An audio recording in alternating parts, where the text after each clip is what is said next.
Karthik Deepa serial September 14ஆம் தேதி எபிசோடுக்கான review தாங்க இந்த வீடியோவில் நம்ம இன்னைக்கு பார்க்க போகிறோம். எபிசோடை ஸ்டார்ட் பண்ணுறதுக்கு முன்னாடி இந்த வீடியோவை மறக்காமல் லைக் பண்ணிக்கோங்க. உங்களுடைய ஒவ்வொரு லைக்கும் அடுத்து வீடியோ போடுறதுக்கு எனக்கு கொஞ்சம் இன்ட்ரெஸ்டிங்காகவும் என்கரேஜிங்காகவும் இருக்கும். எபிசோடில் என்ன நடக்குதுன்னா, ஃபஸ்ட்டு நம்ம தீபாவை காமிக்கிறாங்க. தீபாவை கற்பகம் வந்துட்டு ஆட்டோவில் கூட்டிட்டு வராங்க. கொண்டு போய் கவர்மெண்ட் ஹாஸ்பிட்டலில் சேர்க்கிறதுக்காக. பக்கத்திலேயே நம்ம கார்த்தியும் சரவணனும் பக்கத்து ஒரு கார்ல இருக்கிறாங்க. அந்த கார்ல வந்துட்டு சரவணனும் கார்த்தியும் இருக்காங்க. எதுக்காக போறாங்கன்னா, தீபாவை தேடுறதுக்காக தான். அந்த பெரிய மலைக்கு கீழே ஒரு 2-3 கிராமம் இருக்கு. அந்த கிராமத்துல மொத்தமா 30-40 வீடு தான் இருக்கு. அந்த வீட்டுல விசாரிச்சு பார்த்தா கண்டிப்பா தீபா இருக்காங்களா இல்லையா அப்படிங்கிற விஷயம் தெரிஞ்சு போயிடும் அப்படின்னு தான் சரவணன் கூட்டிட்டு போயிருக்காரு கார்த்திய. இன்னொரு பக்கம் அந்த துங்கா ரவுடி தமிழ்நாட்டுக்கு வந்திருக்காரு கீதாவை தேடி. அந்த துங்கா ரவுடி சரியான கோவத்துல கார்ல உட்காந்துருக்காரு. என் தம்பிய கொண்டுட்டு போயிட்டால, அவளை நான் விட மாட்டேன் அப்படின்னு உட்காந்துருக்காரு. 3 பேரையுமே ஒரே ரோவ்லயே காமிக்கிறாங்க கேமராவில. அதுக்கப்புறமா ஆட்டோ வந்து டேர்ன் ஆகுது. அப்ப அந்த ஆட்டோவுக்கு பின்னாடியே தான் நம்ம கார்த்தி போகிறாரு. ஆனா தீபா அந்த ஆட்டோவில் இருக்காங்க அப்படின்னு நம்ம கார்த்திக்கு தெரியல. அதுக்கப்புறம் ஸ்ட்ரெயிட்டா சீனை சிப் பண்ணி அந்த ஒரு ஹாஸ்பிட்டலை காமிக்கிறாங்க. அந்த ஹாஸ்பிட்டல்ல ஒரு சின்ன குழந்தை ஊசி போட்டுக்க மாட்டேன் அப்படின்னு அடம் பிடிச்சுக்கிட்டு இருக்கு. அப்பன்னு பார்த்து அந்த நர்ஸ் சொல்றாங்க, பாப்பா நீ ஊசி போட்டுதான் ஆகணுமா அப்படின்னு. ஆனா அந்த பாப்பா சொல்றாங்க, இல்ல நான் ஊசி போட்டுக்க மாட்டேன், என்னால ஊசி போட்டுக்க முடியாது அப்படின்னு சொல்லிட்டு அந்த ஊசிய தட்டி விடுறாங்க. இத பார்த்ததோட அந்த நர்ஸ் அதிர்ச்சி ஆகுறாங்க. அப்ப பக்கத்துல டாக்டர் வராங்க. டாக்டர் வந்துட்டு என்னாச்சு அப்படின்னு கேட்க, அப்ப அந்த அம்மா சொல்றாங்க, என் பொண்ணு ஊசி போட்டுக்க மாட்டேன்னு ரொம்ப அடம்பிடிக்கிறா, என்ன பண்றதுன்னு தெரியல அப்படின்னு. நர்ஸ் சொல்றாங்க, ஆமா மேடம், ஊசி போட போனேன், ஊசியையும் பிடிச்சி இந்த பொண்ணு தட்டி விட்டுட்டு அப்படின்னு. அப்ப டாக்டர் சொல்றாங்க, இது எல்லாத்துக்கும் ஒரே சொல்யூஷன் சக்தி தான். சக்தி வந்தா சின்ன பொண்ணுங்களோட சைக்காலஜியை ஈஸியா கண்டுபிடிச்சு ஊசி போட்டுறா அப்படின்னு. இது கேட்டதோட அந்த நர்ஸும் சரி ஓகே நான் சக்தியவே கூப்பிடுறேன் அப்படின்னு சொல்லிட்டு சக்தி அப்படின்னு கூப்பிடுறாங்க. சக்தி அந்த இடத்துக்கு வராங்க. வந்துட்டு என்னாச்சு அப்படின்னு கேட்க, அப்ப டாக்டர் சொல்றாங்க, இங்க பாருமா, இந்த குட்டி பாப்பா ஊசி போட்டுக்க முடியாது அப்படின்னு ரொம்ப அடம் பிடிக்கிறா, உன் கைவரிசைய காட்டி இந்த பொண்ணுக்கு ஊசி போட்டு விட அப்படின்னு சொல்ல, சக்தியும் சரி ஓகே அப்படின்னு சொல்லிட்டு நேரா அந்த பாப்பாட்ட போறாங்க. அந்த பாப்பா கேக்குறாங்க, என்ன எனக்கு ஊசி போட வந்திருக்கீங்களா அப்படின்னு. அப்ப அந்த நர்ஸ் சொல்றாங்க, இல்லையே நான் ஊசி போட வரல, உனக்கு சாக்லேட் கொடுக்க வந்தேன் அப்படின்னு சொல்லிட்டு சாக்லேட் கொடுக்குறாங்க. இது அங்க உள்ளவங்க எல்லாரும் பாத்துக்கிட்டு இருக்காங்க. அப்ப அந்த குட்டி பாப்பா கேக்குறாங்க, இந்த சாக்லேட் எனக்கா அப்படின்னு. அப்ப சக்தி சொல்றாங்க, உனக்கு தான் பாப்பா எடுத்துக்கோ அப்படின்னு சொல்ல, அந்த குட்டி பாப்பா சொல்றாங்க, எனக்கு வந்துட்டு சாக்லேட் ரொம்ப பிடிக்கும் அப்படின்னு. அப்ப நர்ஸ் சொல்றாங்க, சரி உன் பேர் என்ன அப்படின்னு. அப்ப அந்த குட்டி பாப்பா சொல்றாங்க, என் பேரு நட்சத்திரம் அப்படின்னு. அப்ப சக்தி சொல்றாங்க, அதான் நட்சத்திரமா ஜொலிக்கிற அப்படின்னு. அப்ப அந்த குட்டி பாப்பா கேக்குறாங்க, சரி நீங்க எனக்கு என்ன ஊசி போட வந்திருக்கீங்களா அப்படின்னு. அப்ப சக்தி சொல்றாங்க, உனக்கு நான் ஊசி போட வரல, உனக்கு கதை சொல்ல வந்தேன் அப்படின்னு. அதுக்கு அந்த குட்டி பாப்பா கேக்குறாங்க, கதை சொல்ல வந்தீங்களா, என்ன கதை சொல்ல வந்தீங்க சொல்லுங்க அப்படின்னு. அப்ப நட்சத்திரம் சொல்றாங்க, உனக்கு ஒண்ணு தெரியுமா, ஒரு இடத்துல நரி வந்துட்டு காக்கை கிட்டேந்து வடைய திருடிட்டு வந்துட்டு மரத்துல வச்சு தின்னுகிட்டு இருந்துச்சான் அப்படின்னு சொல்ல, அந்த குட்டி பாப்பா பயங்கரமா சிரிக்கிறாங்க. சக்தி கேக்குறாங்க, எதுக்கு நான் சிரிக்கிற அப்படின்னு. அந்த குட்டி பாப்பா சொல்றாங்க, இல்ல நீங்க கதையவே மாத்தி சொல்றீங்க, அது நரி ஒன்றும் வடைய திருடிட்டு வராது, காக்கா தான் வடைய திருடிட்டு வரும் அப்படின்னு சொல்லிக்கிட்டு அந்த குட்டி பாப்பா சாக்லேட்டை சாப்பிட்டுக்கிட்டு இருக்கா. அந்த நேரத்தை பயன்படுத்தின சக்தி அந்த குட்டி பாப்பா கிட்ட கதை கேட்குற மாதிரியே கேட்டு கையில ஊசி போட்டு விட்டுறாங்க. அந்த குட்டி பாப்பாவுக்கு ஊசி போட்டதே தெரியல. அப்புறம் ஊசி போட்டு முடிச்சதோட அந்த அம்மா சொல்றாங்க, என் பொண்ணு ஊசினாலே ரொம்ப பயப்படுவா, ஆனா நீ ரொம்ப சாமர்த்தியமா பயன்படுத்தி என் பொண்ணுக்கு ஊசி போட்டு விட்டுட்ட அப்படின்னு. அப்ப அங்க உள்ளவங்க எல்லாருமே கை தட்டி சக்திய பாராட்டுறாங்க. அப்ப அந்த அம்மா சொல்றாங்க, என் பொண்ணு ஊசினாலே ரொம்ப பயப்படுவா, யார் ஊசி போட வந்தாலுமே அவங்கள ஒரு வழி ஆக்கிடுவா, ஆனா நீங்க ரொம்ப சாமர்த்தியமா என் பொண்ணுக்கு ஊசி போட்டு விட்டீங்க, ரொம்ப நன்றி அப்படின்னு. அப்ப அங்க உள்ளவங்க எல்லாருமே கை தட்டி சக்திய பாராட்டுறாங்க. அப்ப சக்தி நேரா அந்த நர்ஸை பார்த்து, இங்க பாருங்க, குழந்தைங்களுக்கு ஊசி போடும் பொழுது நம்ம குழந்தையாவே மாறிடணும், குழந்தைங்களோட சைக்காலஜியை பயன்படுத்தினா மட்டும்தான் அவங்களுக்கு நம்மளால ஊசி போட முடியும், ஃபர்ஸ்ட் அதை கத்துக்கோங்க அப்படின்னு சொல்ல, அந்த நர்ஸும் சரி மேடம் அப்படின்னு சொல்றாங்க. அதுக்கப்புறமா சக்தி அந்த இடத்துல இருந்து போறாங்க. அதுக்கப்புறம் நம்ம கார்த்தியையும் சரவணனையும் காமிக்கிறாங்க. 2 பேரும் கார்ல வந்துகிட்டு இருக்காங்க. இன்னொரு பக்கம் அந்த துங்கா ரவுடிய காமிக்கிறாங்க. அந்த ரவுடி நேரா ரெசார்ட்டுக்கு வராங்க. அங்க வந்ததோட அந்த ரவுடி கேக்குறான், என்னண்ணா இது இங்க கூட்டிட்டு வந்திருக்கீங்க அப்படின்னு கேட்க, அதுக்கு அந்த துங்கா ரவுடி சொல்றாரு, அப்ப துங்கா ரவுடி சொல்றாரு, அந்த கீதாவை தேடி தேடி எனக்கு ரொம்ப டென்ஷன் ஆயிட்டு, அதான் ஒரு ஜூஸ் குடிச்சிட்டு போகலான்னு வந்தேன் அப்படின்னு சொல்ல, அந்த ரவுடியும் சரி அப்படின்னு சொல்றாங்க. அதுக்கப்புறமா அந்த துங்கா ரவுடி சொடக்கு போட்டு சர்வண்ட கூப்பிட, சர்வண்ட் அந்த இடத்துக்கு வராரு. வந்ததோட துங்கா கேக்குறாரு என்ன இருக்கு அப்படின்னு. அப்ப சர்வண்ட் சொல்றாரு, சார் ஜூஸ் இருக்கு சார் அப்படின்னு. அப்ப அவர் கேக்குறாரு, ஃப்ரெஷ் ஜூஸ் என்ன இருக்கு அப்படின்னு. அப்ப சர்வன்ட் சொல்றாரு, சார் மேங்கோ பைனாப்பிள் எல்லாம் இருக்கு சார் அப்படின்னு. அப்ப துங்கா சொல்றாரு, ஒரு மேங்கோ கொண்டு வா அப்படின்னு. அவரும் சரி அப்படின்னு சொல்லிட்டு நேரா கொண்டு வரத்துக்கு போறாரு. அப்ப அந்த துங்கா ரவுடி நேரா அவளை சீக்கிரம் கண்டுபிடிக்கணும், அவளை கண்டுபிடிக்கிறதுக்கு இங்கேருந்து நமக்கு யாராவது ஆள் வேணும், உனக்கு தெரிஞ்சிச்சுன்னா சொல்லு அப்படின்னு. அப்ப இன்னொரு ரவுடி சொல்றான், சார் இங்க வந்துட்டு பைரவான்னு ஒருத்தர் இருக்கான், அவனுக்கு எல்லாமே தெரியும், அவன்கிட்ட டீட்டெயில கொடுத்தா சீக்கிரம் கண்டுபிடிச்சிருவான் அப்படின்னு. இதை கேட்டதோட சரி எப்ப வருவான் அப்படின்னு கேட்க, பைரவ இன்னும் கொஞ்ச நேரத்துல வந்துருவாரு, நான் சொல்றேன் அப்படின்னு சொல்ல, அவர் சொல்றாரு சீக்கிரம் சொல்லுடா அப்படின்னு. அவரும் சரி அப்படின்னு சொல்லிட்டு நேரா மெசேஜ் அனுப்பி லொக்கேஷனையும் அனுப்ப, அதுக்கப்புறம் அவர் சொல்றாரு, சார் சொல்லிட்டேன் சார், இன்னும் கொஞ்ச நேரத்துல வந்துருவான் அப்படின்னு. அப்ப அந்த துங்காரவுடி சொல்றாரு, அந்த கீதா என் சாம்ராஜ்யத்தையே அழைச்சிட்டு போயிட்டா, என் தம்பி எவ்வளவு நிம்மதியா இருந்தான், அவனை வந்து கொண்டுட்டு எவ்வளவு ஹாப்பியா வந்துட்டா, அவளை நான் விட மாட்டேன், அவ மட்டும் என் கையில கிடைச்சா கண்டிப்பா அவளை கோழி இருக்கிற மாதிரி கழுத்தறுத்து அவ ரத்தத்தை பார்க்காம நான் விட மாட்டேன், அவளை கொண்டுட்டு தான் இந்த ஊரை விட்டே நான் போவேன் அப்படின்னு. அப்ப அவர் சொல்றாரு, அண்ணா நீ கவலைப்படாதண்ணா, அதான் வந்துட்டோம்ல, இன்னும் கொஞ்ச நாள்ல அவ நம்ம கையில சிக்கிருவா, அவ நம்ம கையில சிக்கனத்தோட கூலி இருக்கிற மாதிரி அழுத்து போட்டுட்டு நம்ம பாட்டுக்கும் போய்கிட்டே இருப்போம், எதுக்கும் கவலைப்படாத அண்ணா, நீ டென்ஷன் ஏன் கலப்பிக்கிற அப்படின்னு. அப்ப துங்காரவுடி சொல்ற, எப்படா நிம்மதியா இருக்க முடியும், என் ஆசை தம்பிய கொன்னுட்டு என் சாம்ராஜ்யத்தையே அழிச்சிட்டு போயிட்டா, அவளை விடமாட்டேன், அவ மட்டும் என் கைக்கு கிடைக்கட்டும், அவளை கண்டிப்பா நான் கொல்லாம விடமாட்டேன் அப்படின்ட்டு சரியான கோவத்துல இருக்காங்க. அதுக்கப்புறமா நேரா சீனை செட் பண்ணி கார்த்தியையும் சரவணனையும் காமிக்கிறாங்க. அப்ப சரவணனுக்கு ஒரு இம்பார்ட்டன்ட் கால் வருது. சரவணன் சொல்றாரு, சொல்லுங்க ஐயா அப்படின்னு. அப்ப அந்த கான்ஸ்டபிள் சொல்றாரு, சார் ஒரு முக்கியமான விஷயமா உங்களை பார்க்கணும் அப்படின்னு. சரவணன் கேக்குறாரு, அந்த மாரியம்மா கொலை விஷயம் தானே, சரி நான் வரேன் அப்படின்னு சொல்லிட்டு போனை கட் பண்றாரு. அப்ப சரவணன் நேரா கார்த்திகிட்ட, கார்த்தி ஒரு முக்கியமான கேஸ் விஷயமா ஒருத்தரை பார்க்க வேண்டியது இருக்கு, பக்கத்துல உள்ள ரெசார்ட்டுக்கு வர சொல்லியிருக்கேன், ஒரு 5 நிமிஷம் மட்டும் அங்க போயிட்டு அந்த கேஸ் டீட்டெயில்ஸை வாங்கிக்கிட்டு கிளம்பிடலாமா அப்படின்னு. இதை கேட்டுட்டு கார்த்தியும் ஓகே கண்டிப்பா போகலாம் அப்படின்னு சொல்லிட்டு காரை கொண்டு போய் கரெக்டா அந்த துங்கா ரவுடி எங்க இருக்காரோ அதே ரெசார்ட்டுக்கு தான் போறாங்க. அங்க போயிட்டு காரை நிப்பாட்டிட்டு நேரா மாடிக்கு போறாங்க. அங்க போயிட்டு ரெசார்ட்ல உட்காடுறாங்க. அது ஒரு ரூஃப் மாதிரி இருக்கு அந்த ரெசார்ட். இன்னொரு பக்கம் அதே பிளேஸ்ல துங்கா ரவுடியும் மற்ற ஆட்களும் உட்காந்துருக்காங்க. இன்னொரு பக்கம் கார்த்தியும் சரவணனும் உட்காந்துருக்காங்க. அதுக்கப்புறம் சர்வன் வந்துட்டு நேரா நம்ம கார்த்திகிட்ட என்ன வேணும்னு கேட்க, அப்ப கார்த்தி ஒரு பிளைன் ஜூஸ் மட்டும் கொண்டு வாங்க அப்படின்னு சொல்ல, அவங்களும் சரி அப்படின்னு சொல்லிட்டு அந்த இடத்துல இருந்து போறாங்க.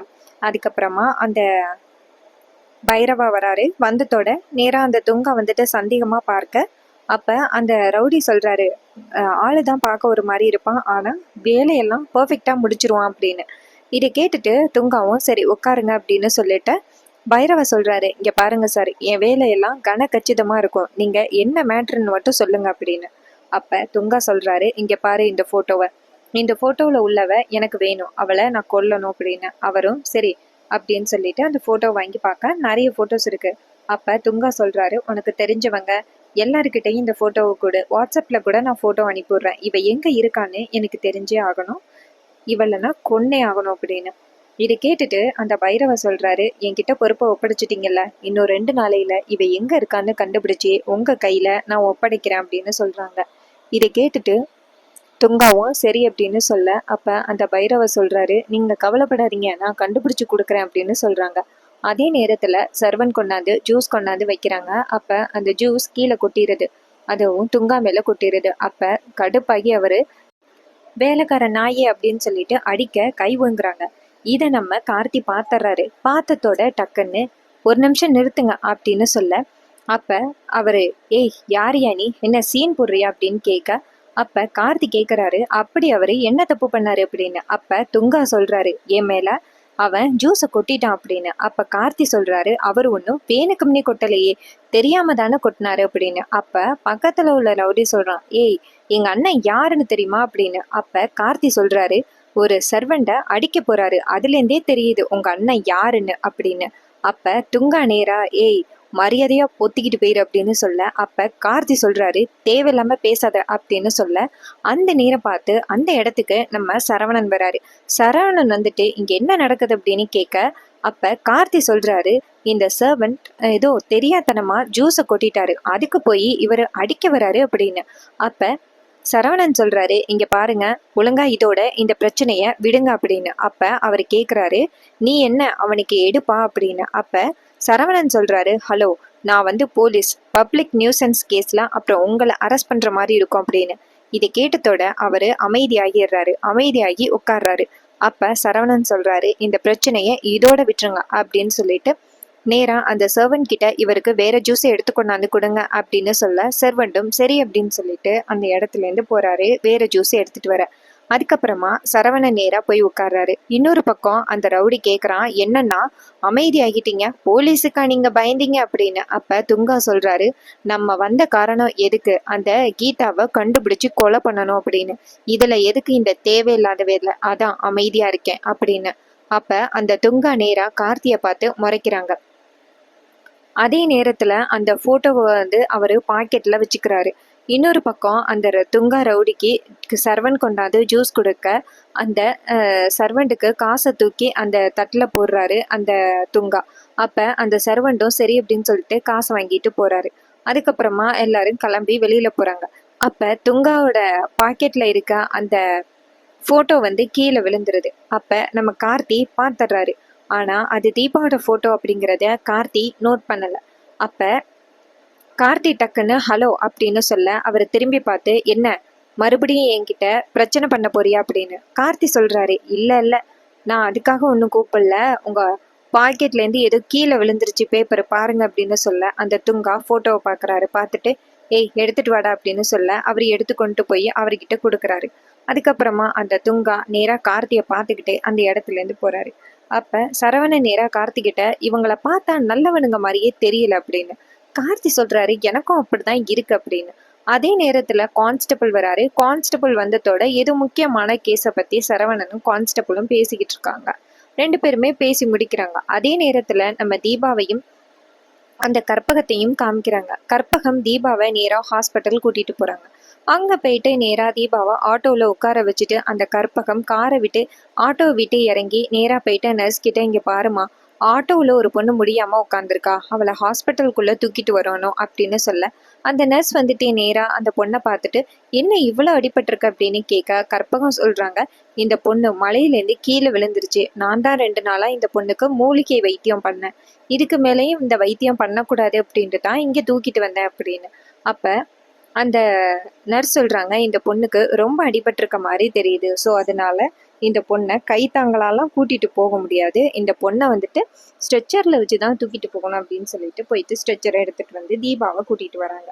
அப்பன்னு பார்த்து ஒரு டாக்டர் டக்குன்னு நிப்பாட்டுறாரு. ஒரு நிமிஷம் நில்லுங்க, யார் அது அப்படின்னு கேட்க, கற்பகம் சொல்றாங்க, டாக்டர் இந்த பொண்ணு யாருன்னு தெரியாது, 2 நாளைக்கு முன்னாடி மலையிலேருந்து கீழே விழுந்துட்டா, நான் தான் 2 நாளா இந்த பொண்ணுக்கு மூலிகை வைத்தியம் பண்ணேன், ஆனா இந்த பொண்ணு கண் முழிக்கிற மாதிரியே தெரியல, அதான் ஹாஸ்பிட்டல் தூக்கிட்டு வந்துட்டேன் அப்படின்னு.